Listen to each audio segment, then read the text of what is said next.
here we are live. I'm just going to wait another second, or actually we can start.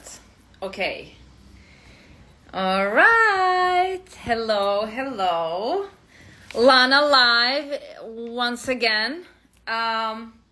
So actually this live was supposed to happen a couple of weeks ago, and I'm actually glad that I waited a minute because today I can unpack this most wonderful question that was sent to me by Vivian from Guatemala. I can unpack it with a friend of mine who is a very interesting mind. He's a practitioner and a scholar par excellence in the field of Tibetan Buddhism and Buddhism in general. And also he's got kind of a variety of interests, and he's pretty well read and well informed, and he's definitely an awesome person to have a discussion with. So his name is Tom Trudy. Hold on, let's recalibrate this. How are we gonna do this? Okay, we're gonna get cozy. It's all right. So the question that we're going to unpack today is, I wanted to know if our daily small actions of a non-loving nature contribute to the collective unconsciousness that creates war. Is my energetic field creating war on the other side of the world? Have you heard of that theory that a simple flap of a butterfly creates a tornado somewhere else? I have heard. I want to understand more of what collective unconscious means, and if my own individual unconscious contributes to the collective. Is my road rage creating violence somewhere else? Wow. By the way, do you feel like it's dark here? Should we turn that light on, or the other one too? Yeah, I don't know. Maybe not. Okay, so let's. All right. So this question. Come a little closer. This question is can be answered on so many different levels, which is my preferred way to answer questions, because you can look at things from like this perspective and that perspective and that and that and that, and then you get like a much wider kind of understanding of a situation. And because all of these different perspectives that we're going to assume to answer this question point to the same direction, that's like a very juicy kind of thing, right? Very juicy.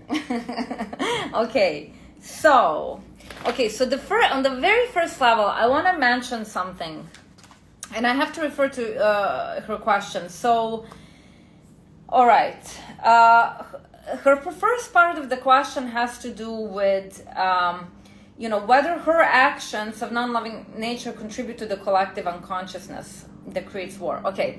So first of all, from the Jungian perspective, the collective unconscious is something that's inherited. So it goes directly to the ancestors. So like, for instance, Tom's unconscious is not going to be impacted by my great-grandmother's mind, right?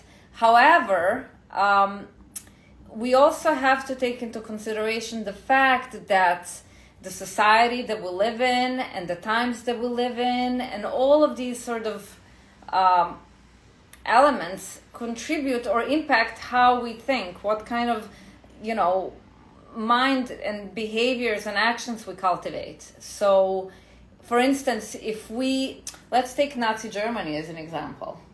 Because in Nazi Germany, during the times, like, people were actually kind of indoctrinated to have certain sentiments towards certain people, right? So growing up with those kinds of imprints will impact that person's unconscious, and how they kind of relate to certain symbols in their life. And then that will be kind of passed on via collective unconscious to the offspring and so on. So in a way, while our own individual collective unconscious is impacted by the ancestors, our ancestors are impacted by, their surroundings, so the culture, the background, the religion, all of these things. So that's one level, right? Let's see, I have some notes here so that I can touch on every little point. By the way, you hop in. I actually have, Tom is going to talk about certain aspect of this, but also you're going to jump in if anything comes to mind. Mm-hmm. So, right. So interconnectedness, interdependence. And I mean, that's actually interesting because like in Tibetan Buddhism, one of the huge, like a really important teaching has to do with the fact that like everything is interconnected, interdependent. So this concept that we have like, my mind, like I'm this way and you're that way, right? So the way I am is not dependent on me. It's dependent on every single cause and condition in my life. So every person who comes into my life, whether I like them or dislike them, impacted how I think. So like, we might like to think like, oh, that person over there is, I don't like them. I don't like the way they think. I don't like what they stand for. But it's like you needed to see that, and you needed to see the result of that person's, thoughts and actions in order to say, this is not me. So in this way, everybody impacts our mind. We're not this like separate kind of independent mind. It's just kind of a result of mingling with all the positive and negatives in That's society. Right. And so for instance, I can observe somebody's behavior and I can say, oh, I really like this, I'm gonna adopt this. Or I can see what, how not to be. Like for example, I look at Tom and I'm like, I really don't want to be like this guy. I'm just joking. Oh, he's great actually. So that's like on that level, right? So then should we move into the social psychology? I think so, because I think what you're talking about, it's not necessarily the collective unconscious that would be carrying that kind of influence. The actions that you make today may not create a war tomorrow directly, but when we're talking about the collective unconscious, we're talking about a much bigger field of genetic inheritance. Mm-hmm. However, and epigenetics falls into that category right. too. But that doesn't mean that we're not able to influence the times directly. And there's a lot of things through, whether it's through the social context that you're creating, the way that you're interacting and behaving, creates an unmeasured potential in the way that other people start to realize influence and energies in their lives. So like you were saying about Tibetan Buddhism, that interdependence, everything that we base our existence and lives on is created through the collective work of other people. And the energy, the attitudes, and the perceptions that they may hold while doing that can have some influence directly on yourself. And I think you were going to talk especially. Yeah, so I have some things that are printed out. So like research in social psychology shows there is a phenomenon called social contagion or behavioral contagion. Oh, everybody's waving. Hi. So I'm not really paying attention too much to the text, to the whatever feed. Comment feed. But if you guys have questions at any point, do throw them in. Because like if I look at this, I get distracted. So I'm just gonna keep going. So behavioral contagion. So this concept of social contagion has to do with the notion that behaviors, emotion, and attitudes can spread among individuals through various forms of social influence and group dynamics, much like a virus spreads in population. So like we can talk about mob mentality. And Jung talked about this a lot, where aspects of our collective unconscious, which is like the archetypes and certain patterns of behavior that they live in the unconscious because they're not acceptable to the ego, so they're kind of suppressed. When we get together in like a group setting, these sorts of elements are more likely to emerge in a very negative, destructive kind of way. Mm-hmm. So when we're in kind of a bad, I guess it's like this concept of peer pressure really it's a real thing, right? So for instance, it says here, right, exposure to aggressive behavior has been shown to increase the likelihood of aggression in observers, a phenomenon well documented both in real life settings and in research, experimental research. Now, on another hand, positive actions, there has been studies, or there has been a study done by James Fowler and Nicholas Christakis, I think he's Greek, most likely, which found that altruistic behavior can spread by 3 degrees of separation within a network. So that means if one person behaves generously, it will influence their friends' friends, and the friends of their friends' friends. It's like a little bit, so it will influence them to act more generously themselves. And this kind of ripple effect has been observed with various positive behaviors, including cooperation, kindness, and generosity. And that kind of touches on some of the things in science. Rupert Sheldrake did a lot of work with morphogenetic fields, looking at the ideas of the potential of biological fields and how they influence each other as things are happening. So, this as a simple example, once the 5-minute mile was a difficult record to break, and once somebody did it, it became much more attainable. So a whole bunch of people started to break the records after that. Right. So it's interesting. And whether it's through a psychological kind of awareness, or if it's coming from something greater, it's not clear. But there's a lot of science that's being done to show that there is not a direct connection, that it isn't something that can be transmitted in a time-based fashion, that it is a field that actually affects biological organisms. And so mob mentalities, you can look at that energy, the way that people respond, and even it's creating contexts for behavior, where even if you see a context, somebody responding, if you disagree with it, it creates that polarity, and that can inform the way that you behave later by seeing things in that context. Also, another sort of discipline or perspective I want to take is NLP, neuro-linguistic programming. So in NLP, there is this concept of creating rapport. Now, NLP is a kind of technology that was created based on observing how people behave around each other. Also, it was based on the work of some psychotherapists like Milton Erickson and so forth. And so in NLP, there is, like I said, the concept of rapport. This happens, the rapport has to do with people who like each other are like each other. Does that make sense? Yeah. So, for instance, if you're an NLP therapist, you will do specific things to create rapport with a person. So, for instance, you will mimic body posture, breathing pattern, rate of blinking, any sort of things that for the other person are unconscious. If you mimic it, it kind of starts to create, they start on an unconscious level, they start to feel like, oh, I like this person. Like, it's interesting.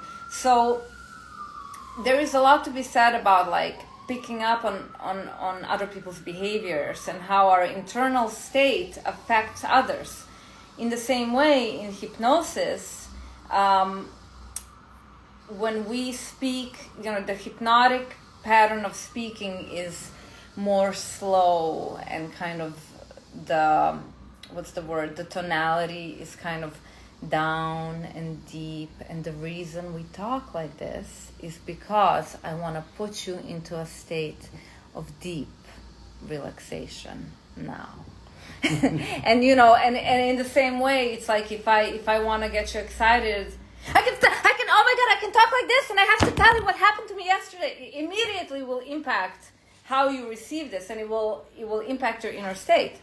So that's a kind of on an NLP level, how what's inside of our state ripples out to the kind of external environment. Now we have, let me just see something. So we wanted to talk about a couple more things. Butterfly effect. Do you want to take that on? And Sure. we also want to talk about quantum entanglement, what Einstein called Spooky action at a distance.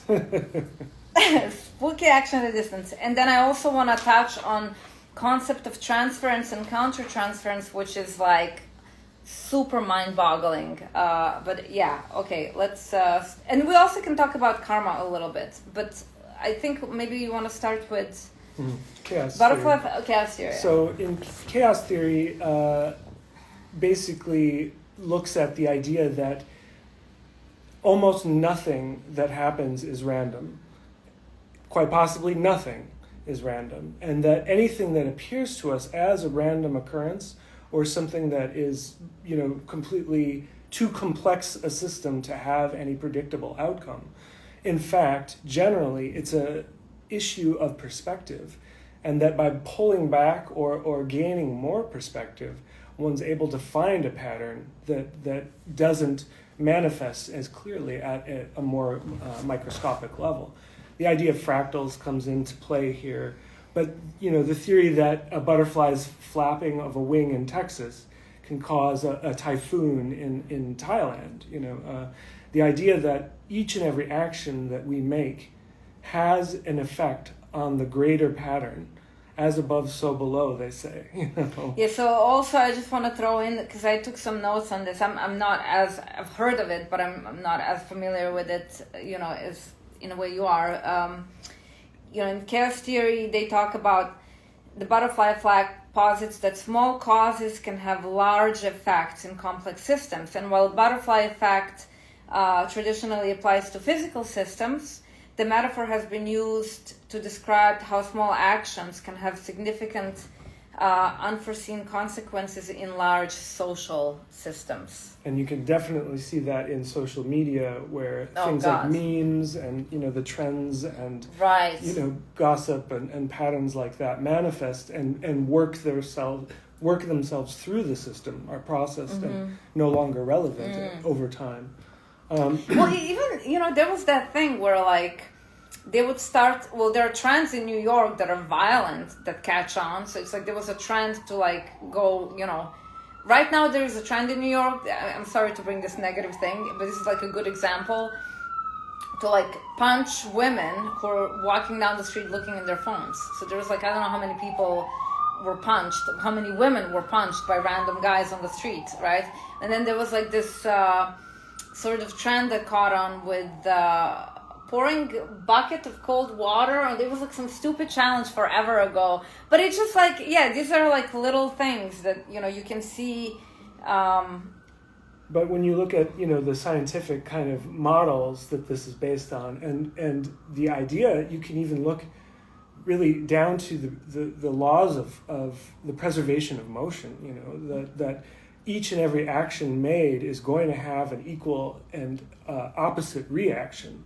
No energy is wasted. No energy is created or destroyed. So when you're, putting a negative thought or acting with road rage, that is going to have an impact, no matter what. Oh, right. Even if you don't know it, even if it doesn't manifest in any way, shape, or form, it has a subtle, deeper impact. I mean, what you're saying, so what she was saying is my road rage creating violence somewhere else. It's you can cut someone off and add to their agitation. They can go home and smack their kids, and even things like violent behaviors. I mean, that's how sociopaths are created. There are several ways that a person can be sociopathic. It can be hereditary, it can be through injury or through trauma. And what is trauma? By another person exerting kind of violence, on a person. And then that sociopath, it just branches out from that one person, hurting so many different people. So, okay, should we get into quantum entanglement? Looking at quantum entanglement, which implies non-locality, this is an emergent field, and it's quite a difficult thing to wrap the head around. At least I'm having trouble with it. But I've been working on it for some time. And I think, the idea, first of all, with entanglement is that on a subatomic level, two particles can be brought to interact with one another. The definition of that is a bit subtle because you can't just touch them together. That can't happen on a quantum level. But once two particles are brought into interaction with one another, those particles take on an entanglement. They are now connected. And in quantum mechanics, particles are not, until we measure them, we're not clear on what their state is. This comes into the, when we're talking about the spin or the vector or the electrical charge, there's different things that we could be measuring here. But the idea is that once these two particles have been brought into contact with one another, they become entangled such that by removing them from one another, measuring the state of this particle automatically tells you the state of this particle. This is the quantum, the spooky action at a distance. And this, even if they're so far apart that they're on different parts of on different ends of the universe. Yeah. By testing this particle to see if it's negative or positive, once you know that this is positive, you will know automatically that that particle on the other side of the universe at that moment is also positive. And what they've been finding is that this entanglement can be used. This is how quantum computing is basically being put together. But they're also finding that this entanglement works on larger and larger systems, groups of atoms, groups of things, even to the level of organic systems. And they're talking about specific molecular structures that the whole entanglement of a specific molecule can be determined through a living organism. So, the idea is it's still pretty far-ranging and it's a bit subtle, but the idea is that this non-locality, that information is carried in a collective way without being physically adjacent. This presents the ideas that the people that we know and that we've come in contact with will potentially have some impact from the state that we might be carrying. It's a bit far-ranging, it's a bit speculative, but it's consistent. It's consistent with things. If you just we used the example of NLP and social contagion. And this is the thing. I recently made a post that says, how you do one thing is how you do everything. And there are certain things in the universe, like the way things operate in nature, these laws are consistent across different... schools or... No, not schools, but across in different situations. Right. It's if you... Oh, God, I can't think of an example right now. But, it's things are not random. Flowers don't just grow out of thin air. You need to put certain, there are causes and conditions, and then, now I can't think of, there are parallels between how things work out in nature and then how they work inside of our own mind, things like that. So. Well, and I think that reality tunnels kind of points to karma as well. The reality tunnels that we create are the worlds that we live in with the kind of shortcuts and the assumptions that we can make in order to be functional. So, science has been done about people in routinized situations, such as being at work, walking down the same hallway every day. You can put up a sign that says something offensive or shocking, and people won't notice it because of the reality tunnel they've created. It's a shortcut or a way of quickly navigating through a system that you do routinely. However, the unconscious picks up all that information. Yeah, I'm reading a book, or have been reading. I read 10 books at once. So again, we're pointing at the same thing. Your behavior is creating subtly, the potential for what people will experience, whether they know it or not. Yeah, there is a book on the unconscious that talks about like just how much we can pick up on an unconscious level without, I mean, that's what unconscious means, without ever being aware of it. But it's like our mind, our senses pick up bits of information, and we only fixate consciously on those things that are very relevant to us in some kind of way. Whether it's, you know, having to do with procreation or having to do with survival or something like that. Another thing I want to touch on, which is really kind of mind-boggling, and then we can also talk about karma a little bit, is a concept of we get from psychology on transference and countertransference. Transference is just like another word for projection. Transference usually refers to kind of, you know, when two people are interacting, you know, person who transfers, they might transfer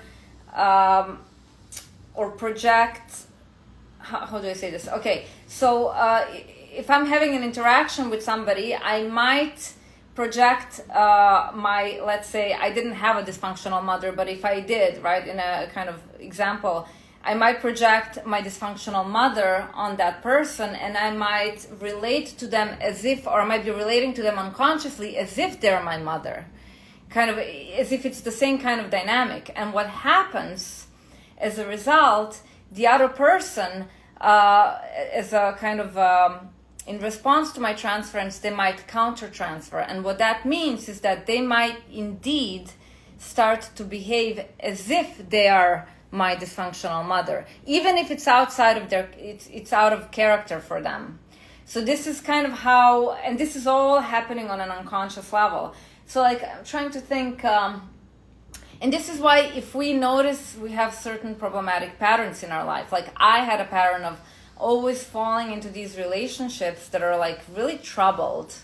And, you know, to say that like, oh, every guy around me is problematic, and, you know, here I am, innocent bystander, and I just keep on attracting somebody who's problematic. Obviously something's fishy, right? You at some point you have to stop and be like, okay, what's happening inside? What am I, you know, inviting into my life, and why? So these sort of things are actually real. You know, our projection can trigger something inside of the other person that's not kind of almost natural to their everyday way of being. Now, from here, we can also jump into this concept, because she said, let's see, there was a part of her question specifically, yes. So if her small actions contributes to collective unconsciousness. So first of all, now this gets a little bit cosmic, and we're gonna like work together to unpack this. How we perceive the world is not truly how world is. World is kind of like, there are, at any given point, there are so many different things happening in the world, positive and negative. But what we constantly see, what we fixate on, because like I said, and like you said earlier, you know, you could walk into a room and there could be all these like, you know, the signage, and it's like your mind doesn't register it consciously, but your unconscious does. So your unconscious picks up on everything, on a lot of things.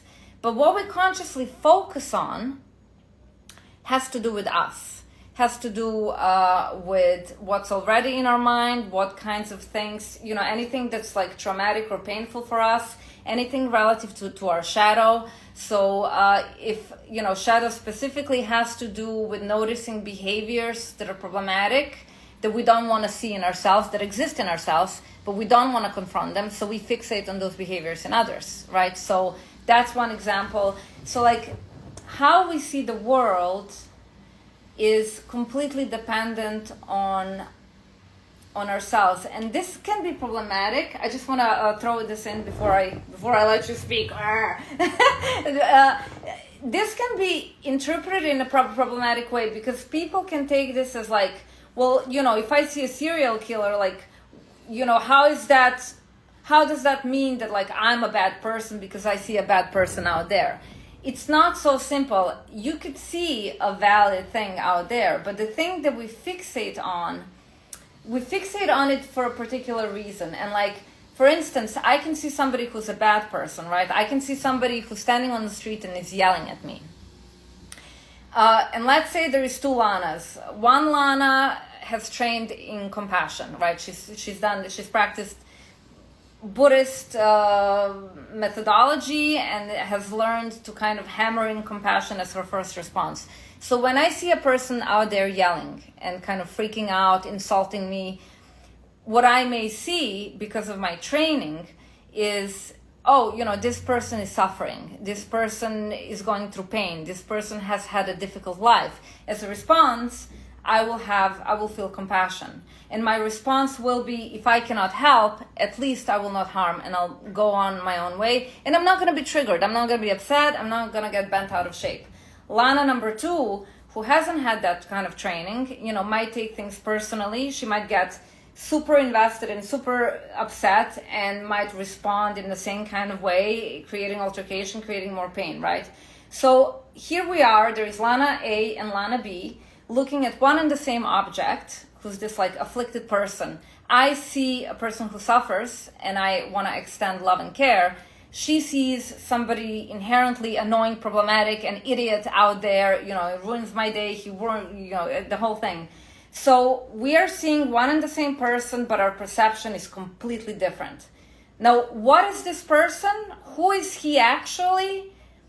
That's, that's a kind of thing. It's like... It's empty. Well, they may not know what empty means, but he's a blank screen. And then we come in and we project reality on that blank screen, right? So try to take that concept and apply it to this idea that, how am I impacting collective unconscious? Like, how am I impacting the world, right? So on the most basic level, when we see a war, we can take sides, which we often do. Oh God, I'm getting into like deep waters now. This can be a little bit triggering to some people, but the whole thing is, no, I'm not gonna unpack that now. I'm gonna do this another time.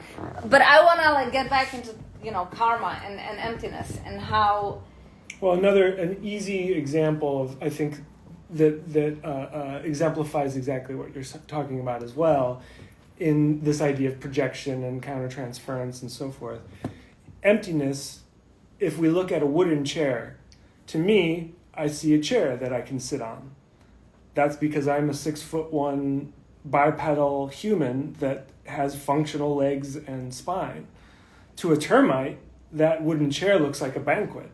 And they don't have the ability to sit. They're tiny, so this... And both views are valid. Both are valid. Both are functional realities. However, the chair doesn't own either of those, chairness or banquetness. It's just a collection of parts at the moment. So the way that we project and the way that we typify the objects that we come into interaction with, that creates contexts. Those contexts create habits. Those habits create instincts. Those instincts affect the collective unconscious. So, it's a little drop in a bucket, but that bucket is filled with little drops. So when we look at karma, which is another way of viewing the preservation of action, the preservation of motion, that when we put something out, we're going to get the same back to us. Oh, the perception. Because, as I was saying before, it's not that if you see a bad person out there doing bad things, that's not to say the person is not doing that. That's not the case.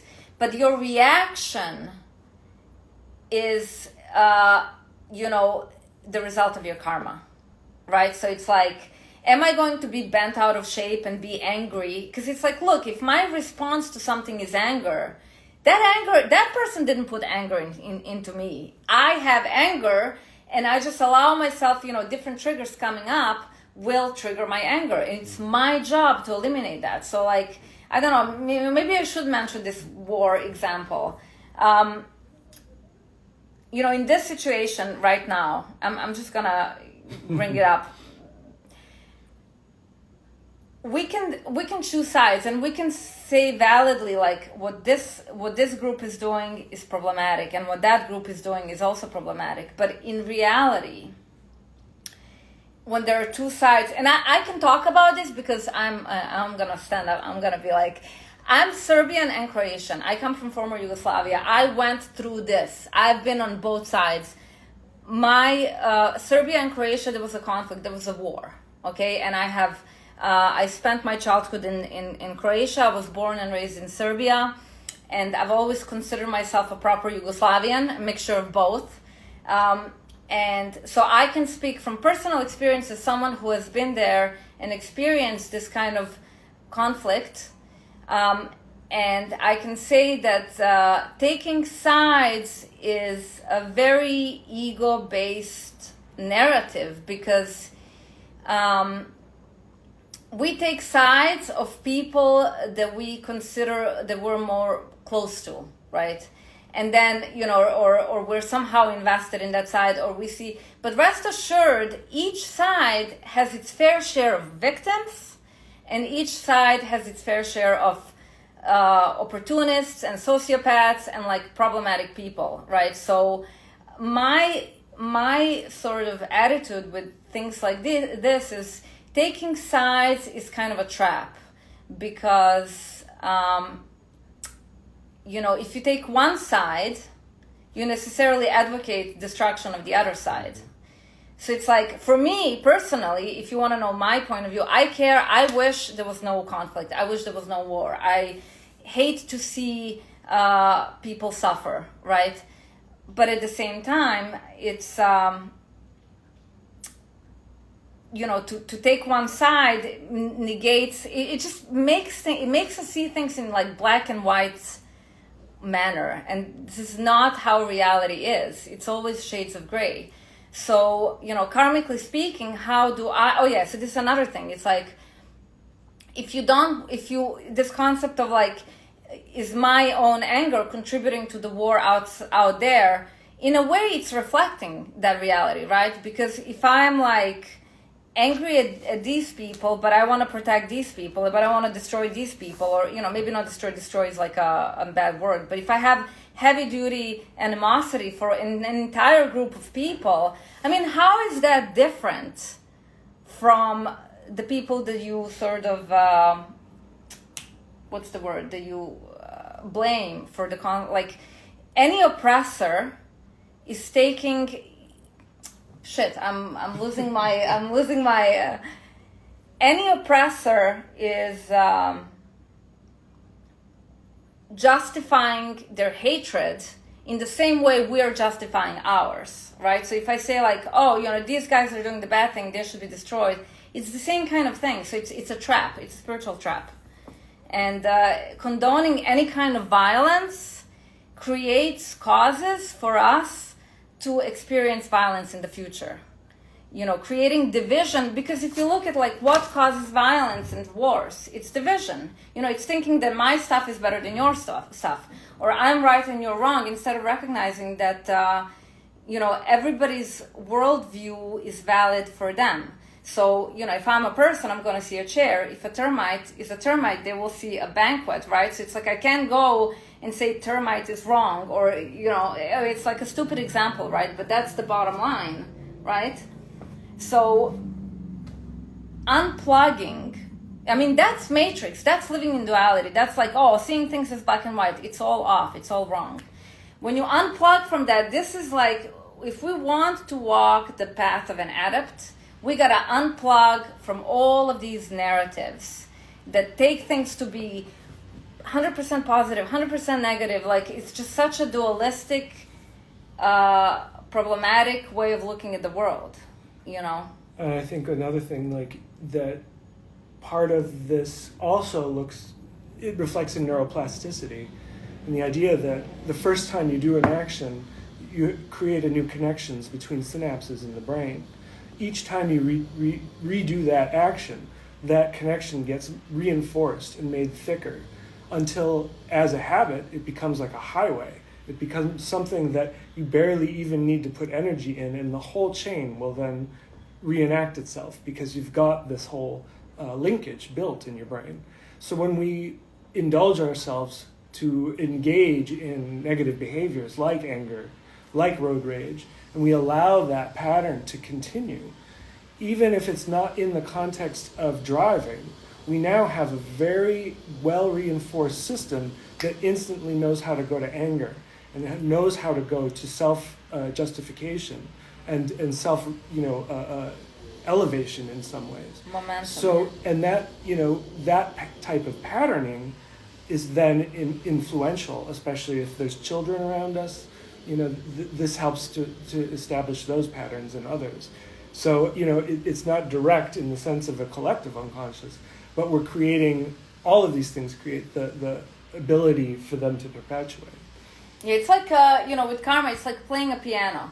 The more you practice playing the piano, the better you get at it. In the same way, the more you practice anger, the more you allow yourself to get angry at any trigger, the more anger is going to become an automatic response. So like you don't even, at a certain point, it just arises automatically before you can even, think. And, in a way, when we're advocate, when we're kind of like, we practice spiritual path, which is ultimately, if you look at across it doesn't matter, it doesn't matter what spiritual tradition you choose. You can Buddhism, Christianity, mystical Christianity, Sufism, it doesn't matter. When you study and read works of masters from all of those traditions, there's one thing that's in common, and that's, the ultimate sort of state of peace and love, right? That's their ultimate kind of attainment.